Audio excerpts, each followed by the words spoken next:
శివలింగంపై కాలు పెట్టిన భక్తుడు, కాని మహాశివుడే మెచ్చిన గొప్ప భక్తుడు. ఆయనెవరో తెలుసా? తిన్నా అనే ఒక వేటగాడు, శాస్త్రాలు తెలియని ఒక అమాయక భక్తుడు. ఇది ఆంధ్రప్రదేశ్లోని శ్రీకాళహస్తికి చెందిన భక్త కన్నప్ప కథ.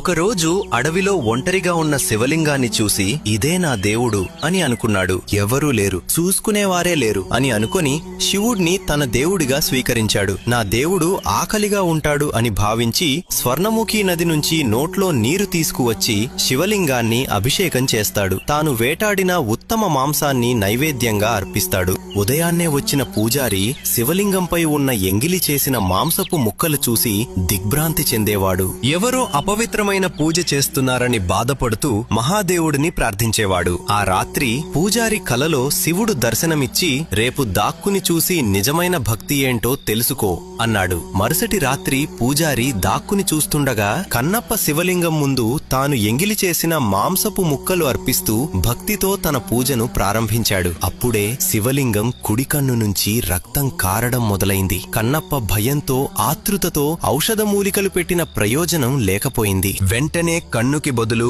కన్ను ఇవ్వాలనే నిర్ణయంతో తన కుడి కన్నును తీసి శివలింగంపై అమర్చాడు. అద్భుతంగా రక్తం ఆగిపోయింది. అయితే వెంటనే ఎడమ కన్ను నుంచి కూడా రక్తం కారడం మొదలైంది. తన మరో కన్నును కూడా అర్పించాలంటే ఎక్కడ పెట్టాలో ఎలా తెలుసుకోవాలి? అందుకే తన కాలు శివలింగంపై పెట్టి స్థానం గుర్తుపెట్టుకుని రెండో కన్నును కూడా అర్పించాడు. ఆ పరమ త్యాగం, ఆ పరమ భక్తి చూసి పూజారి ఆశ్చర్యంతో అలా చూస్తూ నిలిచిపోయాడు. ఆ క్షణమే శివుడు ప్రత్యక్షమై కంటిచూపు ప్రసాదిస్తాడు. కన్నప్పను ఆలింగనం చేసి అతనికి మోక్షం ప్రసాదించాడు. ఈ సంఘటన జరిగిన స్థలం ఆంధ్రప్రదేశ్లోని శ్రీకాళహస్తి. ఈ పేరు 3 పురాతన భక్తులైన శ్రీ అంటే సాలీడు, కాల అంటే పాము, హస్తి అంటే ఏనుగు అనే ఆది భక్తులు స్వర్ణముఖి నది ఒడ్డున వాయులింగాన్ని ఆరాధించి మోక్షం పొందినందున ఈ స్థలానికి శ్రీకాళహస్తి అని పేరు వచ్చింది. కన్నప్ప తన కన్ను అర్పించిన కొండను కన్నప్పేశ్వర కొండ అంటారు. భక్త కన్నప్ప త్యాగాన్ని స్మరించుకుంటూ